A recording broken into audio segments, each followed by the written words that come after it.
Galactokinase deficiency is an inherited disease that leads to a buildup of galactitol in the blood.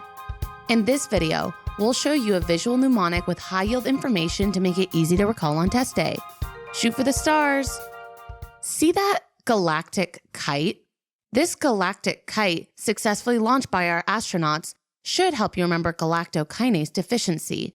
Get it? Since galactic sounds like galacto and kite sounds like kinase. Fun fact, these galactic kites or solar sails are actually a thing. Apparently, they can move things in space and save fuel. Just remember this galactic kite to anchor you to this scene on galactokinase deficiency. So, how do we know we're in space? Well, take a look at that rover on that planet. Poor little guy has been left all alone on the planet while the astronauts celebrate. How inconsiderate. By the way, this rover is a type of small auto, right? And small autos are Pixarize's recurring symbol for autosomal recessive inheritance. Therefore, this small recessive rover should remind you that galactokinase deficiency is inherited in an autosomal recessive pattern. We now know that galactokinase is deficient, but what does galactokinase do anyways? Well, recall how kinases work by adding phosphate groups to things. So galactokinase functions by, adding a phosphate group to galactose. Let's take a moment to review why this is important in the context of galactose metabolism. The first step of the metabolism of galactose is the addition of a phosphate group to produce galactose 1-phosphate. This step effectively traps galactose as galactose 1-phosphate inside the cell, before a second reaction converts galactose 1-phosphate into glucose 1-phosphate. But in the context of galactokinase deficiency, we can't trap galactokinase inside the cell. So where does all this extra galactose go? Well, some of it just builds up in the bloodstream, but importantly, an alternative reaction is catalyzed by aldose reductase to produce galactitol from galactose. Normally, galactokinase dominates, so very little galactitol is produced. However, without galactokinase, aldose reductase takes over, and much more galactitol is made. This has clinical ramifications and helps to explain some of the clinical features of this disease. Before we move on, I want to say that galactokinase deficiency is quite mild. This is because galactose is never trapped inside the cell. In contrast, classic galactosemia is another disorder caused by defects in the second reaction, turning galactose 1-phosphate to glucose 1-phosphate.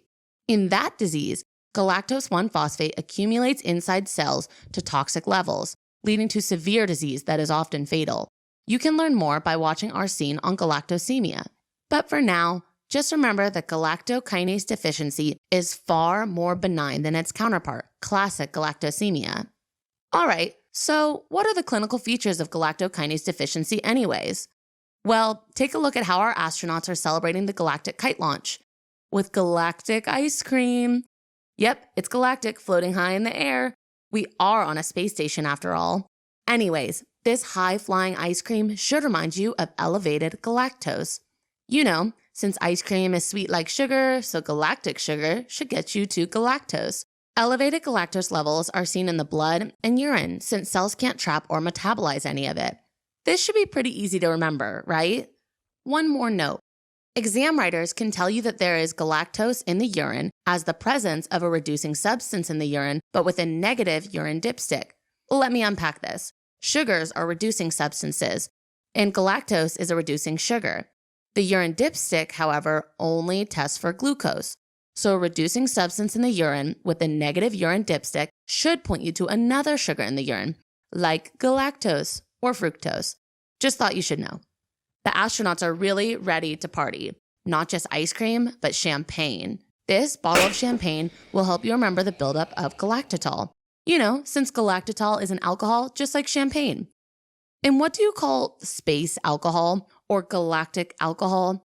Galactitol, of course. As we've previously discussed, extra galactose not metabolized via galactokinase is instead shunted down an alternative pathway, producing galactitol. The astronauts have plenty of galactic alcohol to celebrate, which you can remember as the accumulation of galactitol. Got that? Let's move on. Now, when you pop a champagne bottle, accidents tend to happen, even in space. Look at where all the galactic alcohol went.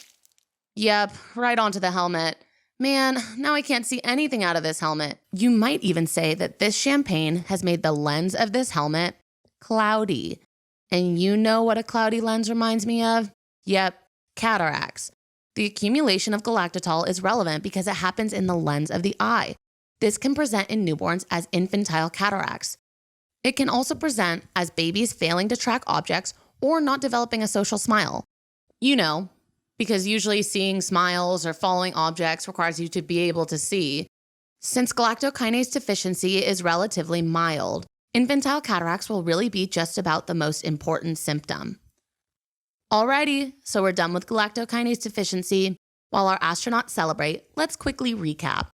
Galactokinase deficiency is an autosomal recessive disease that is characterized by a lack of galactokinase. Without galactokinase, excess galactose accumulates, and aldose reductase converts some of this galactose into galactitol. Elevated galactose levels are seen in the blood and urine, and buildup of galactitol in the lens of the eye can cause infantile cataracts. Thanks for watching. Let's put on our space helmets and go join the party, shall we?